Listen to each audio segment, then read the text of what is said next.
Salut à tous, bienvenue. Vous avez rêvé avec la fusée Bereshit. Vous en avez entendu parler. Eh bien, nous vous avons amené l'un des acteurs qui se cache derrière cet exploit israélien.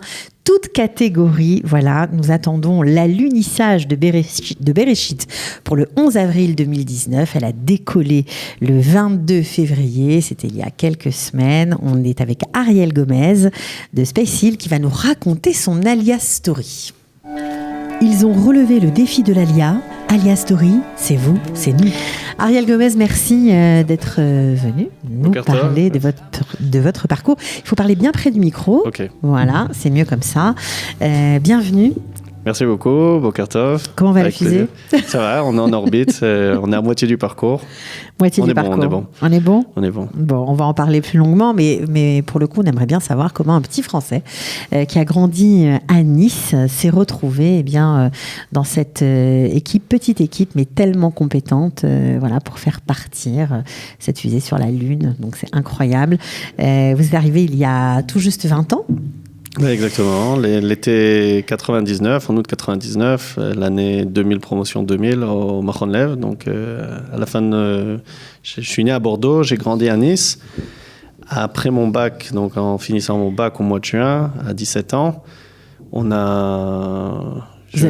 avez décidé de venir. On a décidé de venir en Israël. Bon, mais vous êtes venu seul ou avec votre famille ? Je suis venu seul. Mm-hmm. Je suis venu seul. Pour nous, c'était un rêve, c'est-à-dire ma famille, ma mère est grandie en Israël dans un kibbutz et toute la famille de ma mère est en Israël. Donc pour nous, c'était évident Un kibbutz assez connu qui s'appelle En Anatsi. Vous aviez vos grands-parents là-bas ? Exactement. Mes grands-parents qui étaient parmi les fondateurs, ils sont arrivés en 48. Mon grand-père était dans l'Exodus, donc il est descendu. C'était un des seuls qui est descendu de l'Exodus avec toute cette histoire. Donc il est arrivé dans 48 en Israël. Ils étaient parmi les fondateurs du kibbutz d'Ananatsiv. Ils ont rejoint en 48 après la guerre. Donc des histoires qui marquent forcément. Voilà. Et donc ma mère a grandi dans ce kibbutz dont ne parlait pas français. Et après son mariage donc avec mon père. Elle a rencontré ton père qui était volontaire au kibbutz. Volontaire au kibbutz. Ils se sont mariés. Ils sont partis Ils sont à Bordeaux parce que mon père était en train de faire ses études de médecine à Bordeaux. Et c'est là où je suis né. À l'âge de 4 ans, mon père, à la fin de ses études de cardiologie, de sa spécialité, ont décidé de s'installer sur Nice par rapport aux écoles juives, à la vie juive. Donc sur la Côte d'Azur était plus développée. Et c'est là où j'ai grandi, donc jusqu'à 17 ans et demi. Et après, vous êtes arrivé. Voilà, donc c'était un peu un choix un peu évident de venir en Israël, de continuer notre parcours en Israël. Donc je suis monté d'abord. En fin 99, je suis venu tout seul. L'année d'après, ma sœur m'a suivi. Quelques années après, mes parents aussi ont suivi aussi.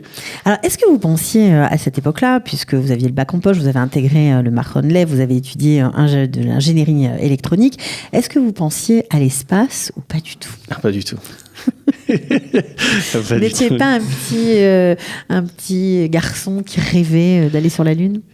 Moi, je rêvais plus à des voitures volantes. C'est dans le kibbutz. Quand même. C'est-à-dire souvent, je rêvais comment faire avancer. C'est-à-dire comme on voyait des voitures qui pouvaient aller plus vite dans l'air, mais je pensais pas aller aussi haut que dans l'espace. Il y avait quand même une petite base. Une tendance. Une petite base, d'accord. Donc vous avez étudié 4 ans dans cette belle institution. Vous avez aimé le Machon Lev ? C'était difficile au départ ou c'était... C'est très compliqué. C'était assez compliqué, surtout la première année, c'est-à-dire quand tu rentres, c'est-à-dire déjà c'est au niveau d'études. De l'hébreu. En plus c'était l'hébreu, je me rappelle, j'allais avec mon dictionnaire, mais on s'est accroché et on a continué. Ça veut dire, Vous alliez avec votre dictionnaire, vous vérifiez chaque mot, vous appreniez. Ça a pris à peu près 6 mois. 6 mois pour maîtriser l'hébreu. C'était un peu compliqué, c'est-à-dire après Pessah, déjà on était dans le move. C'est-à-dire en plus de ça, c'est-à-dire c'était étudier, en plus faire les exercices, etc. Mais ce que je peux dire, vraiment, c'est d'une manière générale en Israël et au Machon Lev en particulier, les Israéliens adoraient les Olim Chadashim et ils nous aidaient. C'est-à-dire ils nous passaient leurs cours. C'est-à-dire qu'on avait des fois du mal à recopier parce que c'était trop rapide, etc. Ils nous passaient leurs cours, ils nous photocopiaient, même leurs exercices. Ils nous ont dit si vous avez besoin, on peut vous expliquer, etc. Donc vous avez trouvé beaucoup de soutien. Non, mais je pense, ma soeur aussi au Technion, c'était la même chose. C'est-à-dire au Technion, il y avait un groupe de Français qui aidait. C'est-à-dire il y avait une association qui passait les livres, qui avait des heures de soutien, etc. C'est-à-dire Moi, j'ai trouvé ça au Machon Lev, ma sœur a trouvé ça au Technion. On est vraiment... je pense que sur ce point de vue-là, c'est difficile, mais il y a tout un support. Il y avait le CNEF aussi qui nous aidait, etc. Il y avait tout un support qui a été fait vraiment pour faciliter cette période de transition, c'est-à-dire d'études, de passer du français à l'hébreu. Et si on veut, on peut. Ça veut dire, il y a pas de... Faut s'accrocher, il faut de la volonté, il ne faut pas lâcher. Ça, c'est vrai dans la vie de manière générale. Ça, mais ce que je veux dire, c'est que c'était pas une barrière. C'est-à-dire, il ne faut pas se dire que c'était une barrière. On l'a fait. Et donc, à la fin de ces 4 années de Machon Lev, j'ai continué donc, avec l'armée.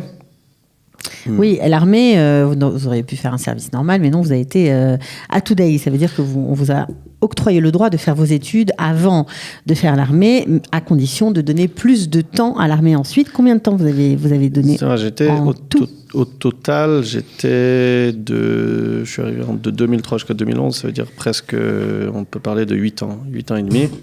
Ok. Donc vous étiez aussi dans l'espace, vous parliez d'espace, vous parliez, je sais pas, d'armée de l'air ou pas du tout? Pas du tout, alors non, j'étais pas du tout. Nous, on était très terre à terre. J'étais dans l'armée de terre. C'est rigolo, votre parcours est rigolo, ça me fait sourire. Oui, c'est l'âge pratit, comme on dit, on appelle ça chez nous. C'est-à-dire, on a des portes qui s'ouvrent dans la vie et je dis, il y a des occasions, il faut les prendre. Donc vous n'étiez pas du tout dans les airs, vous étiez plutôt... Moi, j'étais dans les tanks.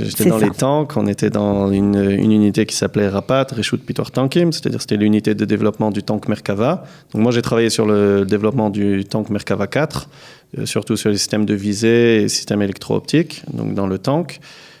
Sur celui-là et un peu sur le Namer aussi, qui est la suite sans tourelle et sans canon.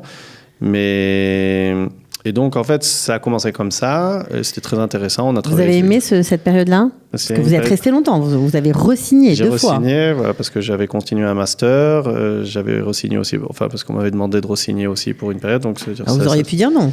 J'aurais pu dire non. Mais ça veut dire vous avez aimé? On a aimé. C'était vraiment une période... Ça veut dire faire des choses qu'on dit avec maoutit, comme on dit avec du sens. Ça veut dire ça donne protéger l'État d'Israël. Protéger l'État, c'est-à-dire quand tu travailles sur le développement du prochain, c'est-à-dire du prochain tank, de la prochaine, et tu vois que tu vas sauver des vies avec ou que tu vas protéger. Donc ça veut dire ça donne une satisfaction qui fait que tu as envie de continuer. C'est sûr. Qu'est-ce que vous pensiez faire à la sortie de l'armée? Vous aviez quoi comme plan? Ça s'est enchaîné directement. On est venu vous chercher, j'imagine. Ça s'est enchaîné avec mon ancien boss qui cherchait justement des gens qui venaient des unités de développement de l'armée, donc d'une manière assez naturelle, c'est-à-dire j'ai continué avec les grosses boîtes de défense. Vous êtes rentré chez Elbit. Voilà, Elbit Systems, dans la section des lasers et des systèmes électro-optiques. Et là-bas, j'ai développé des systèmes de laser, on appelait ça les LRF, Laser Range Finder, c'est-à-dire c'était des lasers de mesure de distance. Et puis vous avez travaillé et collaboré avec le monde entier, parce qu'il y a des accords avec ces grosses boîtes israéliennes, on est notamment avec les États-Unis, qui payent des développements pour l'armée, etc. Mais ils vous demandent, ils exigent de vous de partir travailler aux États-Unis, c'est ce que vous avez fait. Exactement, c'est-à-dire ça s'appelle dans le cadre FMF, c'est-à-dire c'est de gouvernement à gouvernement. C'est-à-dire les États-Unis donnent des grosses sommes d'argent à Israël, mais qui doivent être utilisées aux États-Unis. Donc c'est pour ça qu'une partie de l'armement et une partie des systèmes, aussi pour la police, c'est-à-dire une partie des systèmes, sont en fait fabriqués aux États-Unis et envoyés après en Israël par des sociétés israéliennes. Donc c'est-à-dire je faisais d'un programme comme ça, je travaillais pendant 1 an et demi sur Philadelphie. Qu'est-ce que ça vous a apporté d'aller travailler comme ça avec des équipes américaines? C'était encore un autre niveau que vous avez passé, ou on n'a pas à rougir? Non, c'était différent, tout simplement? Je pense qu'on n'a pas à rougir dans le sens que les entreprises israéliennes sont tout aussi compétentes, je pense même un peu plus. Ok. Et c'était une autre expérience. C'était travailler en anglais, c'était travailler de l'autre côté de l'Atlantique. Vous adorez vous challenger quand même. Ah ouais, c'est sympa. Vous parliez bien, c'est clair, vous parliez bien l'anglais? J'ai appris. Vous avez appris sur place? On a appris sur place. Vous étiez formé, etc. Moi, ils nous ont donné des cours aussi à Elbit de formation. Plus on travaillait déjà depuis le départ, on travaillait surtout le gros du business, surtout dans la défense en Israël, ça veut dire c'est avec l'étranger. C'est-à-dire tu travailles avec la France, les grandes entreprises comme Thales. Il y avait un projet aussi, finalement, qui n'a pas vu on a commencé à travailler aussi un peu avec Thales, on travaillait aussi avec des entreprises italiennes. Avec l'Inde aussi. Avec l'Inde aussi. J'ai travaillé pendant 1 an en Inde aussi. Vous êtes parti physiquement en Inde? Ah ouais, on était... Vous viviez là-bas? Non, je vivais pas là-bas, mais j'allais presque une fois tous les mois en Inde. Et j'étais très content de revenir en Israël. Je veux dire, c'est différent. C'est une grande nation, l'Inde. C'est-à-dire, on n'a pas... vraiment, en Kol HaKavod, c'est une grande nation. Mais ils ont beaucoup de respect pour Israël. C'est-à-dire, pour eux, c'est vraiment le... C'est quelque chose qui n'est même pas une proposition. Un exemple mais à suivre. Tu dis que tu viens d'Israël, tu dis que tu es juif là-bas, ça veut dire pour eux, ils appellent ça les Bnei Avraham. C'est-à-dire c'est très haut, ils ont des systèmes de caste, et là-bas, les Bnei Avraham, c'est-à-dire ils sont vraiment très hauts, et ils respectent ça, ils respectent beaucoup de ça. Et ils ont beaucoup si on vient d'intérêt de l'intérêt, c'est beaucoup de aracha, comme on dit, c'est de reconnaissance. Ils ont beaucoup d'admiration, je dirais d'admiration, c'est-à-dire pour Israël, qui est un pays qui est toujours en guerre, qui est toujours sollicité, tout le monde entier lui fait, et tu arrives finalement à t'avancer. Et c'est-à-dire on a dû exporter des technologies en Inde, c'est-à-dire que nous on a été envoyés là-bas, c'est-à-dire l'Inde travaille avec toi que si tu apportes les technologies. Et en fait, tu fais avancer l'Inde, etc. C'est-à-dire que c'est Israël qui a apporté les technologies en Inde. Et Israël qui fait avancer l'Inde. Entre autres, c'est-à-dire sur certains domaines. Ça veut dire l'Inde, vraiment, c'est-à-dire quand j'étais là-bas, c'est-à-dire il faut aller là-bas pour le voir, pour le croire. C'est-à-dire l'Inde, ils fabriquent tout et ils le font tout seuls. C'est-à-dire même les entreprises, par exemple comme BMW, Renault, etc. Ils travaillent, ils n'ont même pas besoin d'exporter. C'est-à-dire le marché est tellement grand en Inde, c'est-à-dire que tout est fabriqué. C'est-à-dire tu veux exporter ou une entreprise veut fabriquer en Inde, tu es obligé de fabriquer en Inde, d'ouvrir ton entreprise. C'est-à-dire tu apportes les technologies. Mais c'est tellement grand que tu n'as même pas besoin d'exporter. Quoi. Le contraire total d'Israël. C'est exactement le contraire, mais c'est bien d'avoir de tout voir. Cette expérience, c'est une expérience très très intéressante. Voilà. Alors au bout d'un moment, parce que Elbit a délocalisé son entreprise, est parti plus au sud, que vous, ça vous intéressait moins.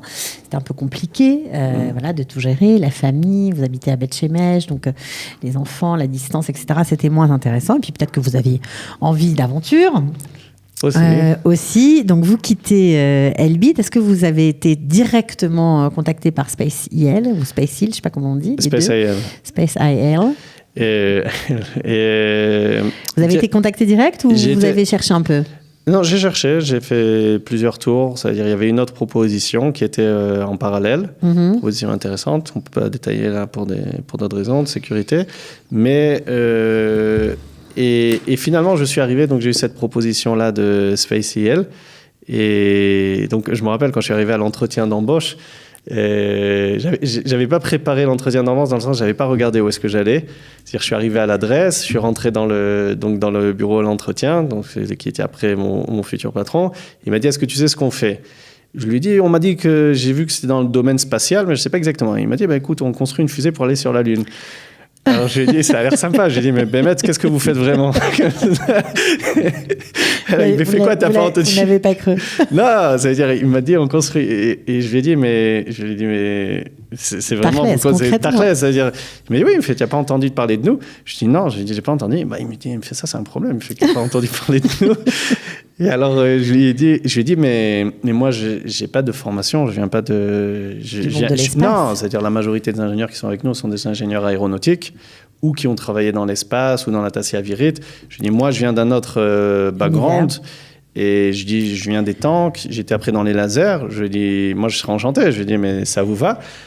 Et alors, je me rappelle que mon boss, qui est actuellement boss, Alex Friedman, qui est un Chassid Chabad. Qu'on salue, Chassid Chabad, incroyable. Bon, ça aussi, c'est... Non, ça a aussi son importance, parce que par rapport au niveau ilchatique, ça a aussi des implications. Et on a fait avancer pas mal sur ce domaine-là, dans le domaine spatial, au niveau ilchatique. Mais je me rappelle qu'il m'a dit... Ça, vous allez me dire pourquoi. Voilà, on va en raconter tout de suite. Et alors, je me rappelle que dans l'entretien, il m'a dit, écoute, il me dit... Je ne vais pas te poser de questions comment on va le faire parce que moi-même, je ne sais pas comment est-ce qu'on va faire pour atterrir la fusée sur la Lune. Il me dit, si tu es d'accord, il me dit, on a vu ton CV. Il me fait, si tu es d'accord de participer, il me fait, nous, on est d'accord de te prendre. Alors, je me rappelle, j'ai dit, bon, je vais réfléchir. Je suis rentré à la maison, j'ai dit à ma femme... En plus, c'était un contrat de 2 ans, a priori. Ouais, c'était pas quelque chose de longue durée, ni pour faire une carrière, mais c'était vraiment une parenthèse enchantée, on va dire. Ouais, c'est ça. C'est-à-dire, on m'a dit, tu viens pour 2 ans. Dans 2 ans, il faut que tu recherches autre chose. C'est-à-dire, c'est un projet de 2 ans, c'est une association qui n'a pas d'entrée, c'est-à-dire, c'est juste des donations. Donc, dans 2 ans, tu es libéré. Donc, ils m'ont dit, tu veux participer à cette aventure ou pas? Donc, je suis rentré à la maison, j'ai dit à ma femme, je dis, qu'est-ce que tu en penses? Elle me dit, bon, écoute, là, tu es arrivé, tu es en train de façon de faire un changement, de toute façon, par rapport à ta boîte actuelle, la cause de la délocalisation, de toutes les façons. Donc, il y a une porte qui s'ouvre. Prends-la. Voilà, c'est ça, je peux raconter l'histoire avec mon Oui, papa. mais parce que votre père, alors là, pour le coup, c'était le plus intéressant, parce que c'est vrai que quand on a des choix de vie comme ça importants, on se conseille avec sa femme, on se conseille aussi parfois avec ses parents, et il a eu un conseil très avisé. Voilà, alors j'ai raconté ça, donc après avoir discuté avec ma femme, je parlais aussi avec mon père, je lui ai dit, voilà, on me propose de quitter une grosse boîte pour aller vers un boulot pour 2 ans. Je lui ai dit, construire une fusée pour aller sur la Lune. Alors, je me rappelle, il me dit, mon fils, il me dit, écoute, il me dit, dans la vie, la vie, des fois, c'est comme un train. Il m'a dit, il y a des gens qui restent sur le quai, il y a des gens qui montent dans le train. Il m'a dit, là, on t'a proposé de rentrer dans le train. Il me dit, tu peux choisir de rester sur le quai et voir le train passer. Il m'a dit, et puis un voyage sur la Lune, c'est pas tous les jours. Ouais, c'est ça aussi. Il m'a dit, écoute, je suis pas sûr que quand est-ce que sera la prochaine mission pour la Lune en Israël. Donc, il m'a dit, je pense à un risque calculé. Ouais, il m'a dit, dans 2 ans, Dieu est grand. Dieu est grand, il m'a dit, dans 2 ans, tu te poseras ces questions-là dans 2 ans, qu'est-ce que tu fais? Donc finalement, j'avais rappelé le lendemain, je lui ai dit, moi je suis partant. Et donc 2 jours après, j'ai signé le contrat. Et vous faites plein de choses. Alors, vous avez commencé dans cette aventure incroyable. Vous êtes responsable de certaines parties de la fusée. Vous avez élaboré le simulateur de la fusée. Bon, vous allez nous détailler, mais vous faites des expériences scientifiques avec le Mahon Weizmann. Voilà, c'est complètement incroyable. La NASA attend vos résultats avec impatience. Voilà, c'est vrai que ça donne des opportunités. On a rencontré il y a 1 an et quelques le patron de la NASA qui est venu nous voir. Ça veut dire, je suis pas sûr que tous les employés de la NASA, je suis pas sûr qu'il le voie. Quand il était dans sa visite en Israël, il est venu nous voir un peu, parce que la NASA s'intéresse de manière générale à tous les projets qui sont dans l'espace et pour des collaborations. On a une collaboration avec la NASA aussi. Mais voilà, donc ça veut dire qu'est-ce qu'ils sont venus chercher quand ils sont venus vous voir? Qu'est-ce qui les intéressait? La NASA ont plusieurs objectifs. D'abord, la NASA a une branche éducation. Donc, pour eux, c'est très important, ça, la future génération. Je me rappelle quand il était venu nous parler, en fait, il est venu nous parler à un auditorium à Oda Sharon. Donc, le patron de la NASA est venu. Il a fait plusieurs du business un peu avec l'agence spatiale israélienne, mais il est venu parler aux enfants. Donc nous, comme on était dans ce domaine-là aussi de l'éducation, ils ont invité Space AL. Donc là, c'est là qu'on a pu parler avec le directeur de NASA. Et je me rappelle qu'il a dit une phrase qui a beaucoup de sens. Il a dit aux enfants, vous tous qui êtes là, qui avez moins que 16 ans, il a dit, vous êtes la génération Mars.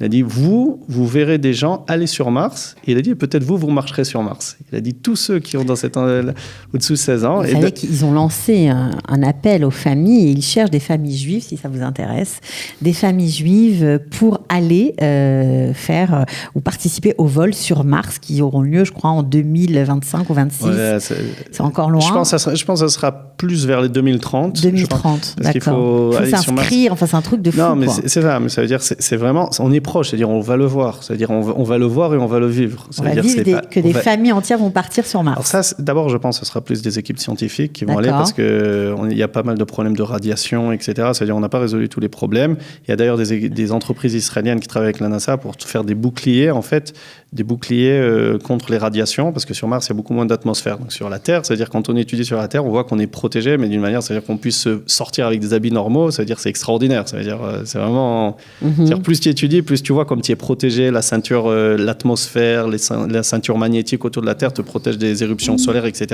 C'est-à-dire c'est des choses qu'on n'a que sur Terre et qui sont propices donc à la vie aussi sur Terre. Et dès que tu sors de là-bas, c'est un autre domaine. Il faut voir que les gens ne soient pas... qu'il n'y ait pas de... Donc vous avez parlé avec ce patron de la NASA, enfin, il vous a fait rêver, quoi, en expliquant. J'étais un peu vieux déjà, c'est-à-dire j'avais passé la trentaine et il parlait des moins de 16 ans, mais ça veut dire... oui, ça veut dire, en fait, on rencontre, c'est-à-dire pour le lancement, on a vu le Premier ministre, on a vu... Monsieur Netanyahou qui est venu serrer la main à chacun des ingénieurs de Space AL. En fait, tu as des rencontres tout à fait insolites que je pense pas que j'aurais eu, c'est-à-dire si j'étais pas dans cette aventure-là. Et donc, pour en revenir à l'expérience scientifique, on va faire, on va mesurer le champ magnétique lunaire. C'est quelque chose qui a été fait partiellement dans les années 60, qui a été refait par des orbiteurs qui sont maintenant autour de la Lune, mais il n'y a aucun orbiteur qui a mesuré la variation du champ lunaire, c'est-à-dire en descendant. Ça veut dire que quand notre Beresheet va descendre dans l'alunissage, on va mesurer la variation du champ lunaire. Et parce qu'aujourd'hui, en fait, du champ magnétique lunaire autour du site, c'est quelque chose qu'aujourd'hui, personne ne sait en fait comment varie ce champ magnétique lunaire. Et ça a beaucoup d'intérêt scientifique pour savoir qu'est-ce qui se passe dans le noyau de la Lune, est-ce qu'il y a une activité, est-ce qu'il n'y a pas d'activité. Et aussi pour les futures prochaines missions, est-ce qu'on pourra utiliser, par exemple, les avions utilisent le champ magnétique autour de la Terre, les sous-marins les utilisent. Il y a beaucoup d'applications civiles, si on veut, qui peuvent être utilisées. Maintenant, on ne sait pas si on peut l'utiliser parce que peut-être qu'il n'est pas assez important. Sa variation, s'il est trop sporadique, on ne pourra pas l'utiliser. Donc là, on va faire ces mesures-là. Et la NASA nous a demandé est-ce qu'on pourrait partager ces données-là aussi avec eux. En fait, c'est une nouvelle heure. C'est exceptionnel. Donc, vous êtes dans un univers, on va dire, c'est comme si vous travailliez hors norme, quoi. Parce que j'imagine que même pour créer le simulateur, vous n'aviez jamais fait ça auparavant. Donc, tout est nouveau, tout est inventé, à inventer. Et vous avez inventé des choses. Alors, comment c'était quand on vous a donné, comment vous avez réagi quand on vous a donné cette mission de créer un simulateur pour aller, pour checker ce vol de la fusée. Ça devait être impressionnant. Alors, au début, oui, c'était un peu impressionnant, mais c'était très compliqué. J'imagine. Je dis, c'était pas... C'est-à-dire, pour en arriver là, on n'a pas rigolé tous les jours. Oui, c'était dur. Hein. C'était très dur. Petite équipe, 30 personnes, mais très, très sérieux. Très, très sérieux. Chacun était... Il n'y a personne pour t'aider. Ça veut dire que tu dois inventer tes propres solutions. Tu dois retrouver ta solution. Et je me rappelle, j'étais chez mon boss. Il m'a dit, écoute, Ariel, il m'a dit, t'es un des seuls ingénieurs électroniques ici, parce que tous les autres, c'est des ingénieurs aéronautiques. Il m'a dit, il faut que tu commences à avancer avec le simulateur, c'est-à-dire on a un simulateur avant d'envoyer chaque commande à la fusée, on vérifie dans le simulateur. Chaque commande à la fusée, ça veut dire quoi? Va à gauche, va à droite, avant. Entre autres, oui, chaque chose. C'est-à-dire même commence l'enregistrement d'une expérience scientifique, on l'envoie d'abord dans le simulateur, on voit qu'il ne se passe rien au niveau de la fusée, c'est-à-dire que le simulateur vraiment qui te met dans les conditions de l'espace, etc., c'est-à-dire avec la position à laquelle tu veux faire, même pour faire les photos, on les envoie dans le simulateur, on voit qu'on n'a pas une commande, parce que c'est peut-être possible qu'on fasse une erreur dans une des commandes, c'est-à-dire tu envoies la chaîne de transmission de la fusée, tu vois que dans le simulateur tout est bon, une fois que tu es checké que dans le simulateur c'est bon, alors là tu l'envoies. Parce qu'il y a déjà eu des missions qui ont été perdues comme ça, qui ont sauté cette étape. L'importance de ce simulateur est fondamentale. Si tu fais tourner la fusée dans le mauvais sens, si tu l'as fait... Il y a une mission japonaise qui est tombée à l'eau à cause de ça. Ils ont tourné dans le mauvais sens la fusée, ils n'ont pas vérifié avant. Et ils ont tourné trop vite, les panneaux solaires sont débranchés, c'était la fin de la mission. C'est-à-dire c'était travailler 8 ans, des centaines de millions de dollars sans avoir vérifié, c'était vraiment une erreur. Et donc là, on passe tout par ça. Donc j'étais collaboration de l'élaboration de ce simulateur. Là, surtout sur le plan électrique, tout le système, c'est-à-dire panneaux solaires, batteries. Comment vous avez fait? Comment vous avez cherché? Parce que vous ne ça a pris presque une demi-année de faire ça. De recherche. De recherche, d'écrire, c'est-à-dire d'écrire toute la composition, comment est-ce que c'est fait. Et finalement, après, on a fait venir un ingénieur informatique, donc il a transformé en code. Et après, j'ai dû le vérifier, que ça, selon l'exposition, selon la position du soleil, etc. Et de voir que tout fonctionnait, grâce à Dieu. C'est-à-dire, aujourd'hui, par la fusée, j'ai dit à mon boss, j'ai dit, tu vois, dans la réalité, j'ai dit, on est très proche de la réalité.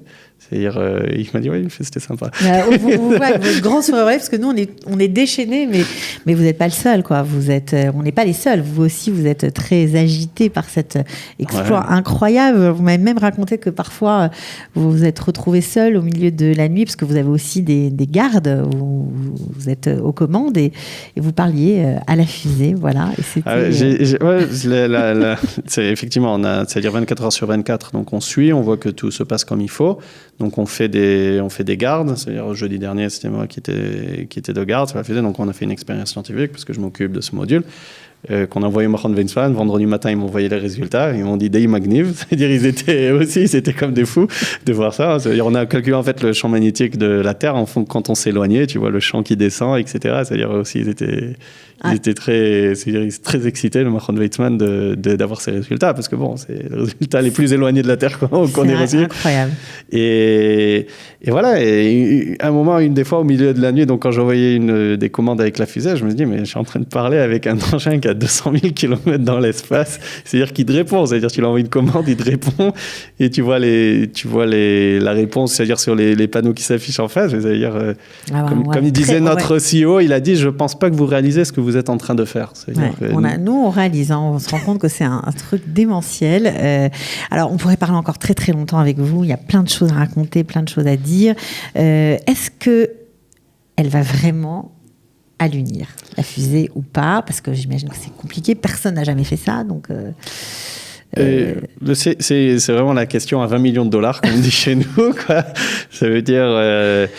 nous, on fait, comme on dit, on fait tout notre challenge. Nous, on fait tout ce qui est en notre possibilité, toutes les simulations qui sont nécessaires pour le faire. Maintenant, dire ce qui va se passer dans la réalité, ça veut dire il y a un risque. On est conscient qu'il y a un risque. C'est-à-dire il suffit qu'en arrivant, on percute un rocher. Aujourd'hui, personne ne sait. Il n'y a pas de piste d'atterrissage là-bas, ni d'alunissage. C'est-à-dire qu'on va atterrir sur le champ lunaire. Il y a des cratères, il y a des rochers. La majorité, c'est bon. On va faire, comme ils disent au Machon Weizmann, un alunissage statistique.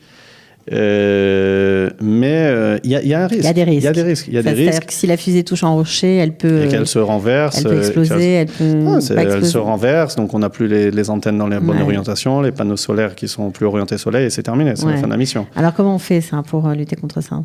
Comme il disait Machon Weizmann, il fait vous, après c'est votre domaine avec les TILI. Avec votre patron et les TILI, ça devrait marcher? Non, c'est-à-dire nous on fait le maximum, on a fait tous les calculs qui étaient faits pour faire mon erreur. Maintenant, c'est-à-dire après c'est vraiment une... Normalement dans les simulations, c'est-à-dire c'est bon. On devrait y arriver. Bon, jusqu'à maintenant, avec tout ce qui nous arrivait, on a vu aussi beaucoup de Siyata d'Ishmaïa, donc on est très optimiste, quoi. Très optimiste. Bon, nous, on vous souhaite que ça marche. On nous souhaite. Voilà, exactement. C'est-à-dire, on est... à tout le peuple d'Israël. On n'est pas que Spécial, c'est-à-dire, on représente, je pense, beaucoup plus que ça, et je pense que si Dieu veut, une fois qu'on aura atterri, on va... Vraiment, je pense que ça sera une victoire pour... Qui est d'un autre domaine, qui n'a rien à voir avec la politique, qui n'a rien à voir avec notre situation géopolitique. C'est-à-dire, c'est vraiment faire accomplir un rêve, et je pense que ça appartient à tout le peuple d'Israël.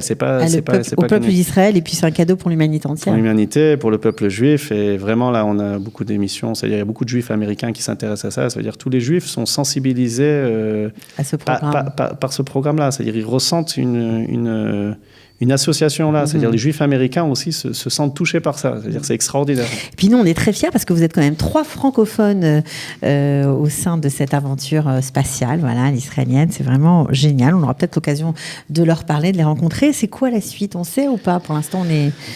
Pour la suite, donc SpaceIL, après, une fois qu'on a luné, donc c'est-à-dire l'équipe scientifique, l'équipe d'ingénieurs, donc on va se séparer, c'est-à-dire chacun... Il n'y a pas de la mission, mais l'équipe d'éducation continue. C'est-à-dire que la mission éducative, l'effet Bereshit, ce qu'ils appellent, en fait, d'inciter les jeunes à s'intéresser à l'espace, de s'intéresser aux sciences. Ça, c'est un effet qui devrait continuer et les accompagner, les jeunes, la génération de nos enfants, de s'intéresser, d'aller étudier ça et d'aller, c'est-à-dire, et ça touche tous les domaines aussi, comme on parlait aussi d'une manière ilchatique par rapport au Kiddush HaChodesh, par rapport à comment est-ce qu'on fait pour utiliser une fusée dans l'espace. C'est-à-dire, on a eu le Rav Arashi qui nous a écrit vraiment comment faire. On a emprunté de l'équipement spécial pour Shabbat, comment faire pour passer Shabbat. Ça, tous les domaines, il y a des implications de ça. Et évidemment, il y a beaucoup sur le site de SpaceIL, on peut répondre aussi aux questions. Et vraiment, il y a beaucoup de gens qui sont intéressés sur Beth Shemesh à l'histoire de la réponse, de comment est-ce qu'on fait pour Shabbat. Dans la synagogue aussi, j'avais fait une conférence, comment est-ce qu'on fait pour utiliser une fusée le Shabbat, de savoir comment, pour quelqu'un de religieux qui ne veut pas être Mechal le Shabbat, comment est-ce qu'on fait. Quels sont les bases ilchatiques, c'est-à-dire c'était 6 pages que le Rav Yitzhak Yosef, il a écrit, c'est vraiment une réponse très complète. Bon, en tout cas, on pourra parler encore longtemps, peut-être qu'on fera des petits points, on a encore quelques temps avant qu'elle arrive.